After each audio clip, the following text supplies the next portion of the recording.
Good day students, I am Janimar S. Recania from BSI Science 3C, and in this video, we are going to talk about diffraction grating, which is one of the ideas behind the creation of compact disc or the CD device.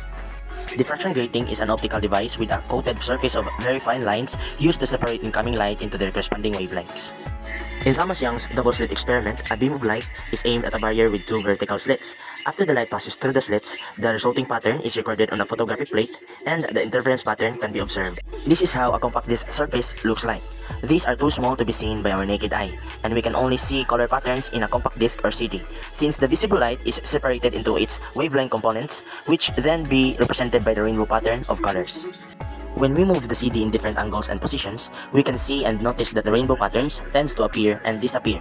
This is caused by the light waves reflecting, overlapping, and interfering with each other. There are times that the waves add together, making certain colors brighter, which is a constructive interference. There are also times that the light waves cancel each other out, taking certain colors away, or the destructive interference. In solving problems related to diffraction grating, we have this formula: d sine theta is equals to m lambda, wherein d is equals to the distance between the slits, which is equals to 1 over n, and n is the number of lines per meter, theta is the angle, m is the order of grating, and lambda is the wavelength. Now let us try solving this problem. A diffraction grating has 10,000 lines per centimeter. If the third order bright fringe has an angle of 25 degrees, what is the wavelength of the light source? In the problem, we have the given values. N is equals to 10,000 lines per centimeter, and we need to convert that into lines per meter by multiplying it to 100 centimeter over 1 meter. And we now have the converted value, which is equals to 1 times 10 to the power of 6 lines per meter. We also have the angle of the third order, which is equals to 25 degrees, and m is equals to 3. Using those values, we can now find the values of d and the wavelength. In finding d, the formula that we will use is 1 over n.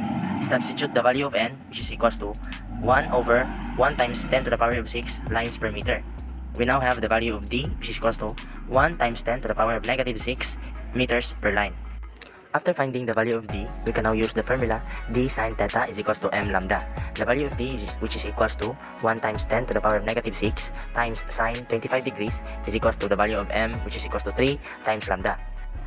1 times 10 to the power of negative 6 times sine 25 degrees is equals to 4.23 times 10 to the power of negative 7 is equals to 3 lambda. We need to divide both sides into 3. The answer will be 1.41 times 10 to the power of negative 7 meters. We need to convert that into nanometers by multiplying 1 nanometer over 1 times 10 to the power of negative 9 meters. The meter sign will be cancelled, and 1.41 times 10 to the power of negative 7 divided by 1 times 10 to the power of 9 is equals to 141 nanometers, and this is our wavelength. So how the CD works using diffraction grating? One lengthy spiral data track wraps around the whole of the surface of the CD. There are reflective and non-reflective bumps on the track. Binary 1 is represented by a flat reflecting surface, while binary 0 is represented by a bump that is not reflective. The CD drive shoots a laser across the CD's surface, and by measuring how much laser light is reflected, it can identify the reflective regions and bumps. In order to read the digital data from the compact disc, the drive translates the reflections into ones and zeros. In the study of Mahardika et al., which is entitled A Diffraction Grating from a Plastic Bag, they have successfully made a grating from a plastic bag for use in diffraction experiments by stretching the plastic bag with various weight forces, providing a tensile force. The tensile force results in empty spaces or slits in the plastic, which are similar to the manufactured gratings for diffraction experiments. And that's it for this video. Thank you for listening.